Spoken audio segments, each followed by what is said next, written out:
I'm so delighted to be here this morning and thanks NSM to invite me one more time to give the PEP Talk.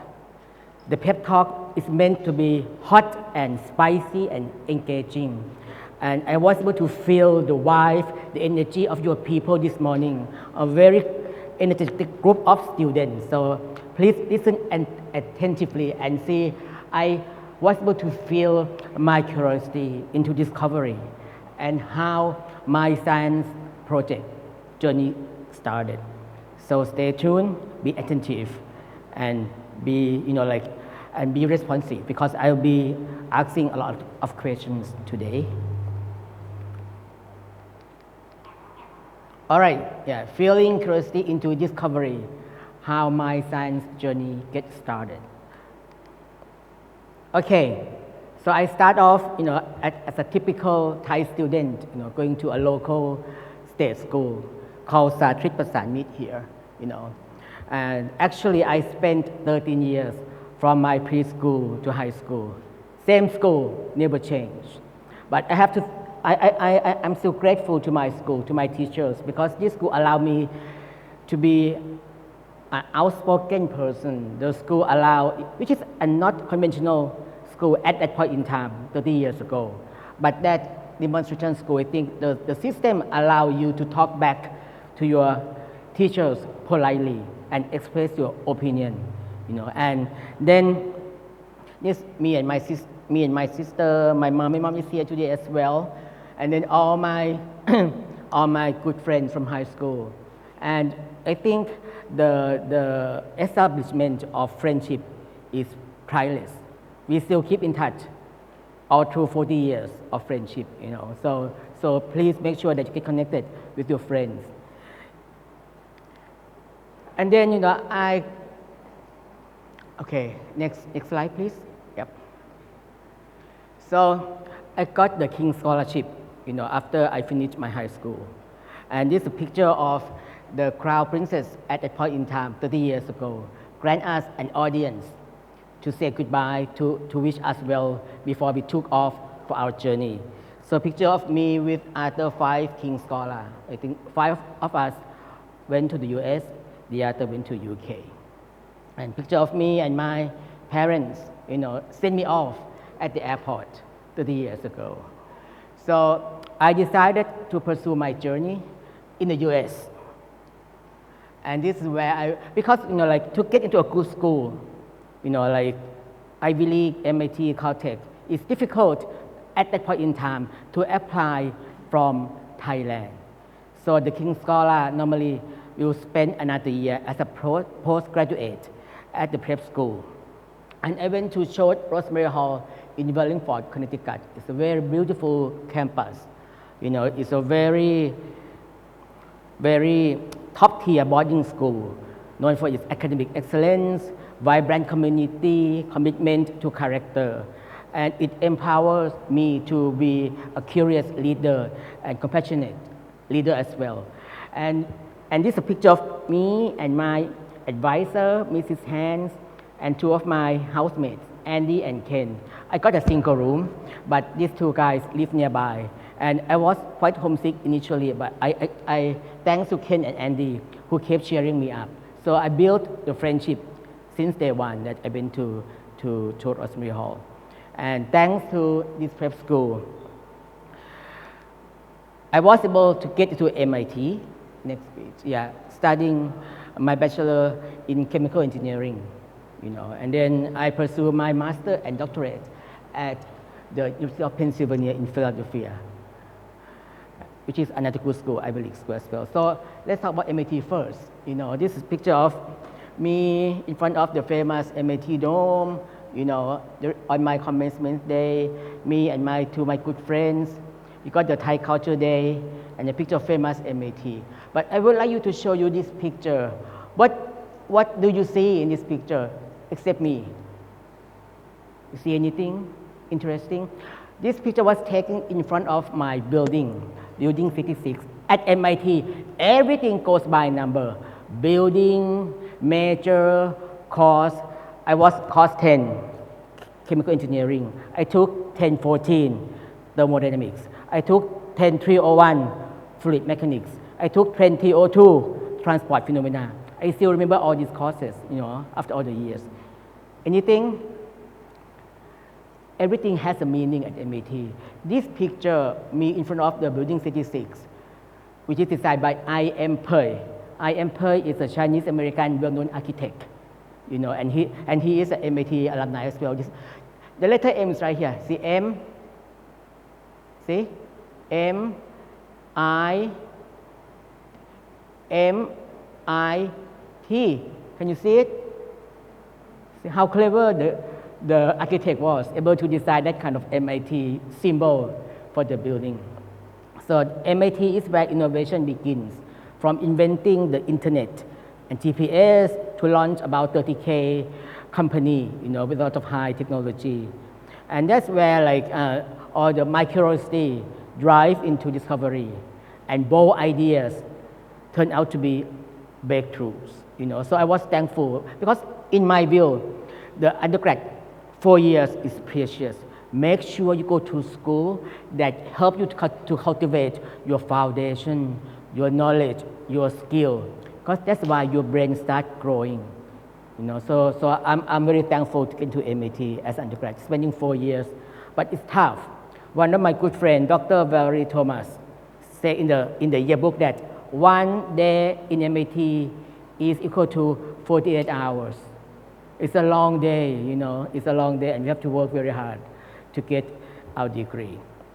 Then I went to pursue my degree in Penn, and this is a picture of Benjamin Franklin, my parents on my commencement day, right?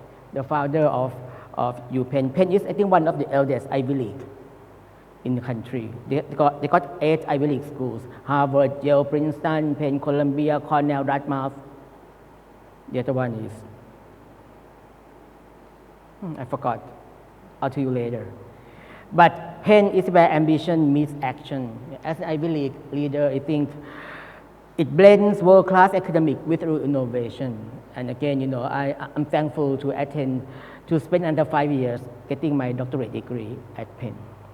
And this picture called the Quad, it's a dormitory for undergrad students, very beautiful. The campus is so nice. But both MIT and Penn, they are open campus. There are houses in between campus, so we can walk around and leverage the beautiful of the campus as well. So next one, I would like to talk a little bit about when you are in the transition period, moving from one culture to another. It was a big change for me, as a Thai student, who never studied abroad and had to go to these schools, So what I need to do is to prepare myself. Anticipation, very important. Expectation, important, so that you won't get culture shock. But what I would like to be is to become a global citizen. It's important. Why it's important? Because a global citizen is someone who identifies as part of the broader world community, rather than being confined by your own nation, by your own community. And then it helps you to connect with the rest of the world. Awareness, you have to understand the global issue as climate change. You feel the sense of duty to contribute positively to the community. You value and respect different cultures, which promotes inclusion and peace. Last but not least, all those are the ideas. But you need to take to action. You participate in many forums. The fact that all of you are here, I think, is one of the puzzle, the jigsaw puzzle to become a global citizen, to get connected to the rest of the world, to the rest of the Asian countries. But what I anticipated, before coming to the US, cultural difference, of course, language barriers, right? I got to be more independent, managing my own schedule, my own finance, my own daily life, and you have to be aware that the culture of learning and teaching will be different, right? In Thailand, 30 years ago, it's like spoon feed. You were told what to do. You were told what to hand in. But in the US, you have to be initiative. You have to be able to debate with your classmates, exchange idea with your professor, right? and emotional challenge, like homesick, loneliness. I think at that point in time, I call home once a year, like having to make a phone call from the head office to my house in Bangkok. Nowadays, it's a lot easier, right? You can do a lot of live call, like WhatsApp, whatever. So I think that emotional challenge become a less of issue nowadays. Next.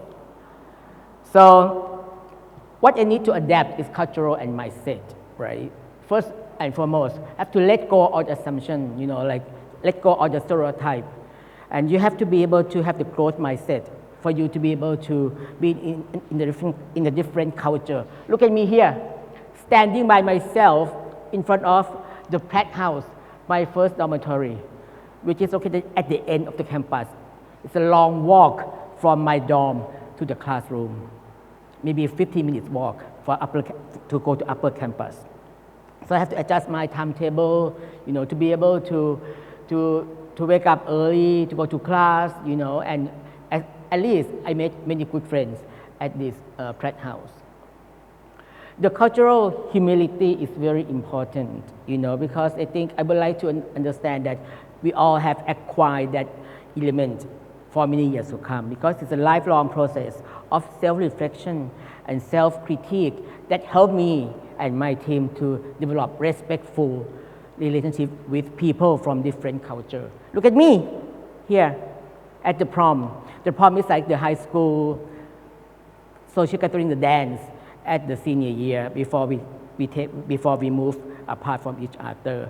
And you're required to wear a very tuxedo suit, and then first of all, I didn't know anybody, right? And you have to ask lady out as your partner, yeah. This is my prom date, Rosa, yeah. She went to Yale, a very smart lady. She went to Yale afterward, to MIT. But I think what made me proud the most at the prom night was I was voted to be a favorite immigrant. Yeah, a favorite male international student. I was there for only a year, but I was voted to be a favorite immigrant. I mean, that is actually, give me a lot of pride that, I was able to connect with the rest of the folk pretty well. Embracing new culture and perspective, right? You take part in local tradition, you ask questions, you show your interest, show your curiosity, asking about what other people are doing, because there are many students at the school, at my prep school, coming from China, from Hong Kong, Taiwan, Saudi Arabia. So getting to know them better. And challenge your bias by listening to different culture. Listening to what? To understand. Not listening to respond. Many people listen to respond what they believe or to counteract what they don't believe. But the beauty of true listening is to listen to understand, to appreciate other people. Okay? So next one. So this is my academic challenge, right? So coming from Thailand to go to Chod and MIT and Penn, I have to strategize myself, understand the culture, right? This outside class at Penn, because they love the sun. I don't, but they love the sun so much. So when it's a sunny day, so let's go outside. So let's do it. And like at MIT, highly engaged class, people debate, people present idea, and then the professors actually expect students to ask questions and participate in discussion. Plagiarism is prohibited. Now, you cannot copy and paste other people's idea to your text without citing a reference. People get kicked out all the time doing this. They take it very seriously. And and then you can use your campus resource. And I put this picture purposely. It's a picture of MIT from inside out. Normally, like the former picture, right, outside in, the famous dome, inside out, and you see a beautiful Boston sky rises portfolio. This is Boston, and this MIT is located in Cambridge, and the Charles River in the middle separate Boston and Cambridge. And there are a lot of things you can do around the area. There's a rowing boat event called Head of the Charles. This is the most, I think, famous boat rowing in the world, happening in the month of October here. So I get to observe that kind of activity as well, you know. So you leverage your campus activity as much as you can. And then, you know, the other skill that I need to collect throughout my 10 years in the US, right? Cross-cultural communication, understand first, and then respect. Not understand to debate, understand and respect and see what can be presented, what can be done. You know, and ability to adapt and to be flexible with the new social norms, the living condition. You know, my good friends, Ken and Brian, you know, I need to understand them a little bit more before becoming good friends with them, for example. Active listening, I mentioned earlier. Able to express idea in a concrete manner in group discussion. Very important, you know, English is a very concise language. If you have burly mind and you start talking, people like professor will detect right away that you have not yet saturated your thought. So talk to yourself first before you talk to other people to make sure that you can present your idea in a concise, concrete manner. And last but not least, teamwork and, you know, collaboration between friends. This is a picture of me and my buddy, my course 10 friends, myself, Kathy from Michigan, Kalisa from Malaysia, yeah, and then Peter from Maine. So I think we hang out all the time, we study together, and we help each other to get knowledge and to get good grades as well. The other skill I would like to talk is time management and organization. Picture of me wearing, you know, course 10 t-shirt. This is course 10 MAT. Me, Peter, and Pamela, we are lab mates. We're taking 1037 together, you know, and we need to make sure that all the reports were done in timely manner, just like you doing lab with your friends. Resilience and emotional intelligence. Picture, I would like to tell you my personal story here a little bit. Look at me, looking serious, huh? All alone in the lab. This is my grad school. On Friday evening, I'm doing the automatic catalysis research for my PhD dissertation. And that day, I still recall vividly. It turned out that what I did, or what I have done in the past year was useless. All the data that I collected cannot be used for my thesis because of the artifact. What I got is not the real result from the lab due to some other factors, right? So, you know, so I was kind of like down, you know, and then I recall calling my mom to check my astrology to make sure that things are going away, you know, from astrology perspective. But again, you know, you have to be able to be resilient, to bounce back. Because, you know, when you do research, right, it's not always easy to win all the time, right? Otherwise, you get your PhD within 2 years, right? You fail, you make mistakes, but at the end, right, this is Friday evening, right? So I thought to myself, because as a grad student, you manage your own schedule. So I start off my new lab on Friday evening instead of waiting for 2 days to start on Monday morning, you know, because I don't want to waste another 2 more days. So that's why I think to be able to be resilient, to be able to navigate the system that you're not familiar with, to be able to making informed decisions independently is very important. And once you get to work in the real world, once you become the more senior managers, CEO, CFO, COO, whatever, right? You are hired to make a decision based on information limited given to you. Because if you are given a complete set of information, anybody can make a call. But you get hired at that level to make a call based on limited information. So I was trained in that aspect. Okay. The experience I got, you know, cultural immersion, academic enrichment, language, blah, blah, blah. I think I talked already. Global networking, important. You know, building friendship, connection with people around the world, me and my friends, and travel and exploration, different part of the US, Maine, Grand Canyon, and the Ark National Park. you get to see the rest of the world. What I took home is my personal growth, very important to understand your own values.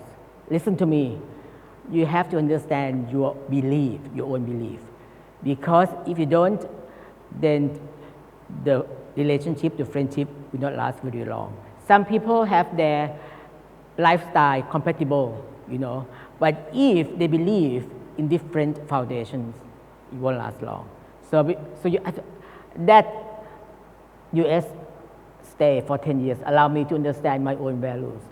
Global perspective, greater empathy, appreciation for diversity as well, cultural intelligence, and lifelong friendship. Me and my good friends, this at MIT, this is a Kresge auditorium, a very well-designed architect, resting on only 3 points.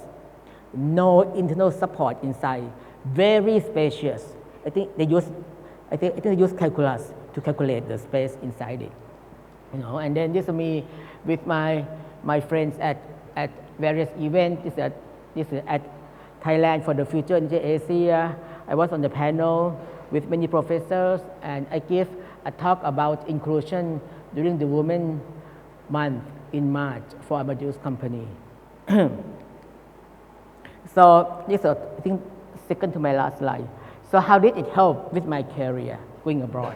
I got a job, I got to work at ExxonMobil, this the main campus, here, ExxonMobil in Houston. You got a job first, but then you got a career, right? Job is nothing, right? You get the same job, but at ExxonMobil, you get the career, you get to move around, doing many things. You got to be flexible to be able to make the career, right? I'm doing many things. Here, I was a judge at the vocational sand contest. This one, I was at the PET forum. I was a doctor at the Pride Clinic giving advice to employees. This oil spill training in Singapore, boom. And this at USABC with the US ambassador. So many things that I have done due to my academic background at MIT and Penn. Yep. Okay, last slide. Key to success. Listen, be yourself, right? Don't be so pretentious. Be yourself. It gets tiring, and it won't last long if you're not yourself. So be yourself first. Willing to change, right? Things are moving all along. Things that were effective 10 years ago may not be effective anymore. Continue to learn, de-learn, and relearn. What I learned 10 years ago, 30 years ago may not be relevant anymore. So you have to de-learn and relearn new stuff. Next, be agile. Be quick. Don't need to be perfect all the time. You fix things along the way, otherwise it takes too long, right? Next one is winning mindset. But don't need to be winning all the time. Sometimes it's okay to lose, taking a few steps back, getting stronger, and then move forward. And next one is, because there are opportunities out there, look for it. You never lose.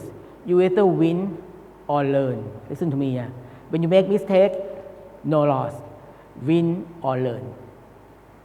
Next one is gratitude. I think this ability that actually helped me to grow in my career. I'm grateful to my parents, my mom. I'm grateful to ExxonMobil, my teachers. Grateful to my colleagues. Grateful to many things, all right? Because if you are grateful, then you won't take things for granted, and will help you to be a better person. And last but not least, I think you have to strike a good balance.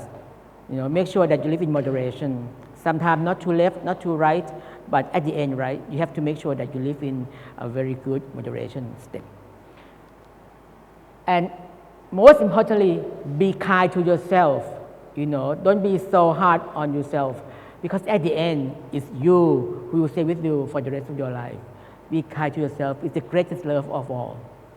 So listen to your heart, and then it's okay to make mistakes, but move on and bounce back.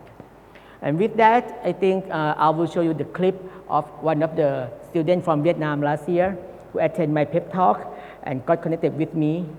after the talk, and then actually I helped him, coach him to write a recommendation, blah blah blah, and he got into the NUS eventually, the scholarship.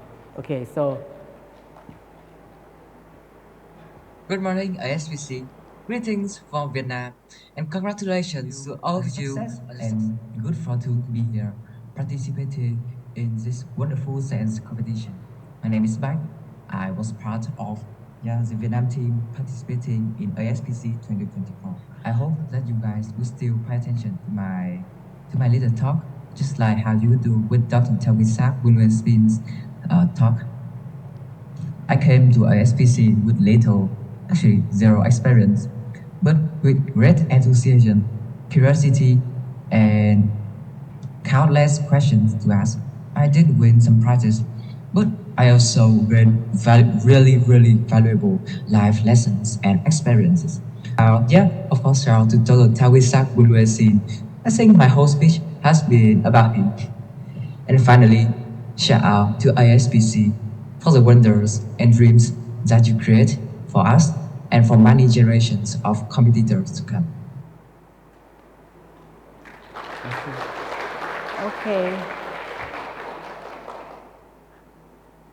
Oh. Okay, is anyone have any question to ask with our speakers right here? Yeah, maybe I can take a few questions. Yes. Please, You can take this opportunity. เชิญเลยครับ Go Yes, ahead. please. Please. เจ้าหน้าที่มีไหม Where are you นะคะ from? Your name? Waiting for mic, please. Okay. Yes, good morning, sir. I am Nguyen Duy Mạnh from the Vietnam team. From Vietnam team. Yes, Oh. Vietnam. Xin chào. So I actually have two questions, if you don't mind. Maybe take one at a time. Okay. So I think I will go with the most important one is, what was your mindset? What gave you the bravery, the courage to escape from your safe zone to go abroad and study? What actually drive me? Yes, to go study abroad. Actually, I think to get a scholarship, right, is very prestigious, and most of the students would like to take this opportunity. But again, as I told you, that my gut feel is I need to go out. I need to be more independent, because if I stay at home, I'm very well protected, son, due to my health at that point in time. So when I go to study abroad, I got to be spending time by myself, making an informed decision, and ability to learn different cultures. And actually, the 10 years I spent in US have prepared me very well to become a very effective, capable employee at ExxonMobil. But again, I think what I got most from study abroad is the fact that I became to understand myself better, and I became to embrace all the different cultures better. I can understand people from different culture and able to work in a global company. Next one, Thank you. please. Okay, thank you so much. Okay. Vietnam. Okay, and what country are you from? Indonesia. Oh, the Okay. front row student. Okay, so Dr. Tawisak, let me introduce myself. My name is Muhammad Barafatoni. Uh-huh. Thailand people call me Ton. Ton? Yeah, Ton, like kilogram. Oh, ton. Yeah, ton. 1,000 kilogram. Yeah. So my question is, what advice would you give to your younger self so yourself can grow faster and grow bigger? That's all. Okay. To grow faster and to grow bigger, I think each person has their own pace. So first of all, stop comparing you with other people, because you want to have a peace of mind, right? But you have to be truthful to yourself, whether or not you have tried hard enough. I think one of my last slide, I think strike a good balance. Don't work-life balance, right? But then it's all subjective. But I think at the end, if you are truthful to yourself, you can live in moderation, because sometimes you have to study very hard, working very hard during that period. But sometimes it's okay, just to go out and have fun with friends. So I think striking a good balance is a key element for me to succeed in my career. Yeah. but don't compare to yourself to many people so much. It's good to have benchmarking, but don't get emotionally entangled by, oh, these people are very good, they got scholarship, they went to Harvard, MIT. At the end of the day, right, it's not just institute. Once you start working at example, set zero, MIT, Penn, Harvard, is a gateway for you to get into good workplaces. But after you get into that workplaces, Z0 is all about your contribution to the organization. Thank you very much. I'm still available to chit chat, to build connection and friendship after the break session. Okay, thank you very much and enjoy your stay at SBC. Yes, big round of applause.